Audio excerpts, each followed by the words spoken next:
আপনি কি জানেন প্রতি বছর হাজার হাজার স্টুডেন্ট আইসিএমএবির অধীনে সিএম এর প্রফেশনাল ডিগ্রিটা করার জন্য ভর্তি হয়, কিন্তু সবাই সেটা শেষ করতে পারে না। কিন্তু কেন?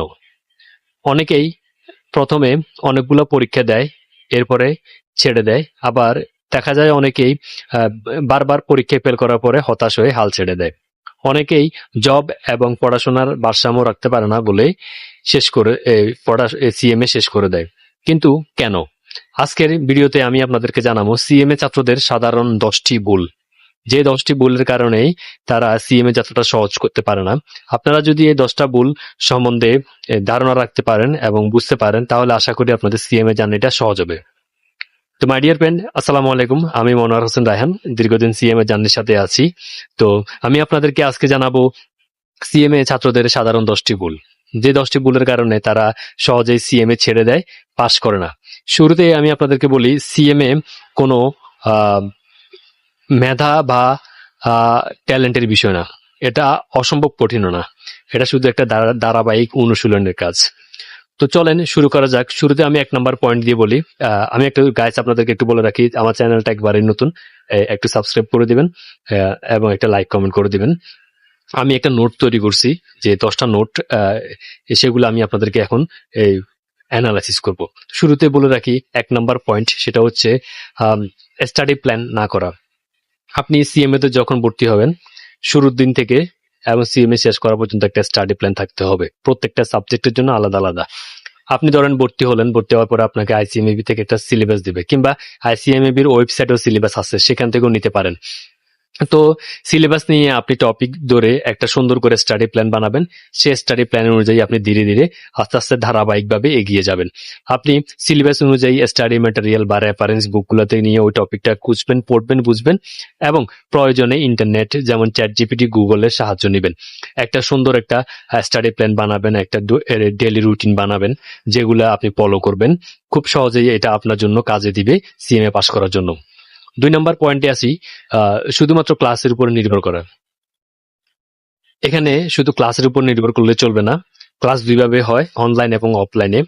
অনলাইন মানে যারা রেগুলার স্টুডেন্টে ভর্তি হয়, অফলাইনে করসপন্ডেন্সে, যেটা আইসিএমএবির ওয়েবসাইটে মাই স্পেস সিএমএ স্পেসের ভিতরে রেকর্ডেড ক্লাস কিংবা লাইভ ক্লাস হয় সেখানে।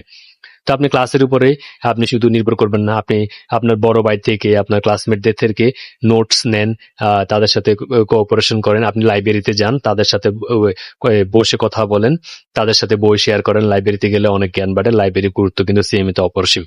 আপনি স্যারদের সাথে আলাপ আলোচনা করেন, তাদের সাথে কথা বলেন, কিভাবে তারা পাস করছে, তাদের থেকে হেল্প নেন, তাদের থেকে ইনফরমেশন নেন। এগুলো সব থেকে বেশি কার্যকর, শুধুমাত্র ক্লাস ছাড়া। কিংবা প্রয়োজনে আপনি আপনার সিনিয়র থেকে বা কোনো স্যার থেকে টিউশনও নিতে পারেন, এটা অনেক হেল্পফুল। এবার আসি 3 নম্বর পয়েন্টে। 3 নম্বর পয়েন্ট হচ্ছে মুখস্থ করার চেষ্টা। আমি আপনাদেরকে বলি, সিএমএ এর 70% উপর হচ্ছে ম্যাথ সাবজেক্ট এখানে। তো তো ম্যাথ সাবজেক্ট আসলে মুখস্থ করে লাভ হয় না। কেমন? ম্যাথের কনসেপ্ট গুলো আপনি ভালো করে ম্যাথ প্র্যাকটিস করে করে বুঝবেন। বুঝার পরে আপনি ফর্মুলাগুলো হয়তো, সূত্রগুলো হয়তো মুখস্থ করবেন, কিংবা বাকি সকল কিছু আপনাকে কিন্তু বুঝে বুঝে কনসেপ্ট বুঝে করতে হবে। থিওরিগুলো আপনি পয়েন্টগুলো মুখস্থ করতে পারেন, বা বিস্তারিত পড়ার জন্য স্টাডি ম্যানুয়াল কিংবা রেফারেন্স বুকগুলো আপনাকে পড়তে হবে। তো সেক্ষেত্রে মুখস্থর আসলে অতটা ভ্যালু নেই এখানে। 4 নম্বর পয়েন্ট হচ্ছে প্রিভিয়াস কোশ্চান সলভ না করা।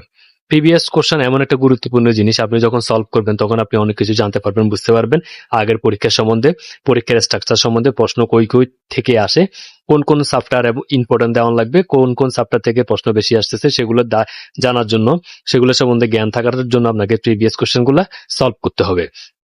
এবার আসেন 5 নম্বর পয়েন্টে, মোস্ট ইম্পর্টেন্ট, সেটা হচ্ছে রিভিশন না করা। রিভিশন এমন একটা জিনিস যেটা আপনার মেধাকে আস্তে আস্তে ধারালো করে। আপনি একটা জিনিস আজকে পড়ছেন, 1 সপ্তাহ পরে সেটা ভুলে যাবেন, কিন্তু আপনি যদি এর মাঝে একদিন প্র্যাকটিস করেন তাহলে নিশ্চয়ই সেটা আপনার মনে থাকবে। তো এই জন্য নতুন পড়ার থেকে আমি সবচেয়ে বেশি গুরুত্ব দিই যেটাকে, সেটা হচ্ছে রিভিশন করা, বারবার রিভিশন করা একটা টপিককে। তো সেটা আমার সহজে মনে থাকে। সেক্ষেত্রে আমি একটা পড়া আজকে পড়ার পর 1 সপ্তাহ পরে রিভিশন, সপ্তাহ পরে রিভিশন, এভাবে করে রিভিশন দিই। এক্ষেত্রে আমার নিজের তৈরি করা কিছু শর্ট নোটস আমাকে খুব কাজে দেয়, যেখানে আমি শর্ট নোটস এর ভিতরে আমি সুন্দর করে সাজিয়ে লিখে থাকি। আমি প্রথমে কনসেপ্ট বুঝি, বিস্তারিত বুঝি, বোঝার পরে কোনো জিনিস না বুঝলে চ্যাট জিপিটি বা গুগল থেকে সাহায্য নিই, নেওয়ার পরে আমি একটা নিজের মতো করে শর্ট নোটস তৈরি করি। এই নোটস আমাকে অনেক হেল্প করে। তো এটা সবার জন্য হেল্পফুল হবে আমি আশা করি। 6 নাম্বার যে বিষয়টা, সব বিষয় একসাথে পড়ার চেষ্টা করেন। এটা সবচাইতে মারাত্মক ভুল একটা। সব বিষয় কখনো একসাথে চেষ্টা করবেন না। আপনি প্রত্যেকবার পরীক্ষার সময় 2টা বা একটা সাবজেক্ট টার্গেট করেন। ম্যাথ হলে 2টা, আর না হলে আপনি ভালো হলে 3টা নিতে পারেন। ম্যাথ হলে 2টা বা একটা, আর থিওরি যদি থাকে আপনি 3টা পর্যন্ত নিতে পারেন। তো একই সাথে দেখা যাবে পড়লে এগুলা খুবই কোজামিল সৃষ্টি হয় এবং আপনি সহজে মাথায় ঢুকাতে পারবেন না। এটা সবচাইতে একটা কি বলে আহ, মানে বোঝার মতো যে একটা টপিক সেটা আপনার মাথায় থাকবে না। তো এই ক্ষেত্রে আমি আপনাকে বলবো যে একটা টপিক বা 2টা টপিক নিয়ে আপনি একটা সাবজেক্ট, 2টা সাবজেক্ট ম্যাথ হলে, আর না হলে 3টা থিওরি হলে 3টা সাবজেক্ট পর্যন্ত নিতে পারেন। এবার আসেন 7 নাম্বার যে পয়েন্টটা, সেটা পরীক্ষার আগের সপ্তাহে পড়াশোনা করা। এটা সিএমএ একটা আন্তর্জাতিক মানের ডিগ্রি, প্রফেশনাল ডিগ্রি। এটা কোনো হাই স্কুলের পড়া না, প্রাইমারি স্কুলে পড়া না যে পরীক্ষার আগের রাতে পড়ে পাশ করে ফেলবো।